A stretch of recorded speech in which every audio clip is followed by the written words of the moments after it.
Hello Badgujar लीलाज.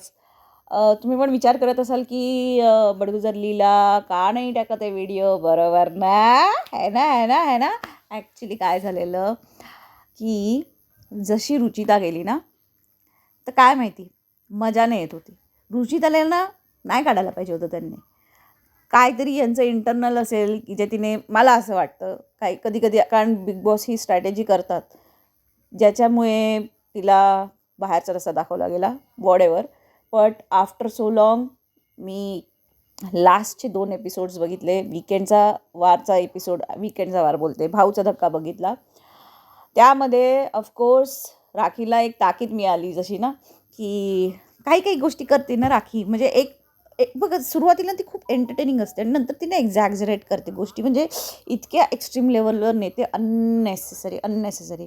जसं झालंच तिचं आणि राकेशचं, जसं तिने केलंच तिला जे करायचं होतं, जे ती नेहमीच करते, जिथे तिने रुबिना आणि तिच्या नवऱ्यामध्ये पण तिने तसंच केलेलं होतं.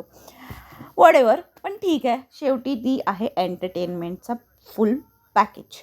तर त्यामध्ये जसं ईदच्या वेळी तिचं आणि राकेशचं जे खूप दिवसापासून भांडण चालू होतं, बिकॉज ऑफ रेवा म्हणा किंवा because of any other reason, ते फायनली सॉर्ट आऊट झालं आणि ते फायनली पुन्हा एकदा फ्रेंड्स बनले. तर हे लोकं काहीतरी बोलतात आहेत की राखी बोलते की उद्या एक सरप्राईज आहे. मला असं वाटतं की आहे ना, बहुतेक ती जाणार आहे का काय, मे बी. पण मला नाही वाटत. ॲक्च्युली मला असं वाटतं की आहे ना, ती एवढी एंटरटेनिंग आहे की ह्यामध्ये ना हे लोकांना सगळ्यांना सोडून ना राखीलाच एकदाची ट्रॉफी देऊन द्यायला पाहिजे. कारण ती एवढ्या फर्स्ट सीझनपासून सगळे मराठी आणि हिंदी दोन्ही सीझनमध्ये ती जिथे जिथे कुठे असे TRP कमी वाटते किंवा एंटरटेनमेंट फॅक्टर कमी होतो, तिथे ती असते. त्याच्यामुळे तिला एकदा ट्रॉफी, एंटरटेनमेंट क्वीन तर आहेच ती, पण तिला एकदा ट्रॉफी द्या, तेव्हा कळेल लोकांना की बघा एंटरटेनमेंटसाठी ती किती साऱ्या गोष्टी करते. ती खूप विचार करते यार. शी इज थिंकिंग अ लॉट की आज काय करू आणि कसं एंटरटेन करू. आणि ॲक्च्युली ती हसी उडवून टाकते ॲक्च्युअलमध्ये. आणि आज आपल्या प्रभूला काय झालं आहे, प्रभू छोटं बाळ बनलं आहे. प्रभूने एवढी सारी पावडर लावलेली आहे आणि एवढा मोठा टिक्का लावला आहे, छोटा बाबू. काही गरज. आणि पण त्याचं वागणं तरी छोट्या बाळासारखं करावं ना त्याने, मग लहान बाळ वाटेल, एंटरटेनिंग वाटेल. म्हणजे आहे तो एंटरटेनिंग नो डाऊट, बट त्याने करावं असं. मला थोडंसं तन्वीचं काहीतरी हे वाटतं यार. म्हणजे बघा, नो डाऊट दीपाली आहे ना, दीपाली साडीवर छान दिसते. साडीवर सगळेच छान दिसतात, पण दीपाली खूपच छान दिसते. बट का तन्वी इतका वेळ साडी घालते, ती दुसऱ्या काहीच कॉस्ट्यूमवर दिसत नाही. मला तिचं थोडंसं मोनोटोनच वाटतं कॅरेक्टर. मला दीपालीचं तसं नाही वाटत. दीपाली मला ॲक्च्युली प्रत्येक वेळी जेव्हा पण ती साडी घालते, ज्या पण ह्याच्यावर असते ना, ॲक्च्युली ती साडीवरच असते ना मोस्टली, सगळेच ह्याच्यात साडीवर असते. तर तिचं मला काही नाही, ती खूप छान वाटते. पण मला ना हिचं जरा मोनोटोनच वाटते. इतकं पण काय बाबा, तू नॉर्मली दुसऱ्या पण गोष्टी घालते ना, तू तरी घाल ना. तीच तसं तर ॲटलिस्ट हे करू नको. थोडंसं बोरिंग वाटते आता तिचं, जरा तिचा गेम सवड. ॲक्च्युली ना बिग बॉसचं ना त्यांनी ना जसं OTTवर ते 1 मंथचं ठेवतात ना, तसं आहे ना हे लोक ठेवत होते ना, तसंच आहे ना बिग बॉसचं टायमिंग, ड्युरेशन कमी करायला पाहिजे.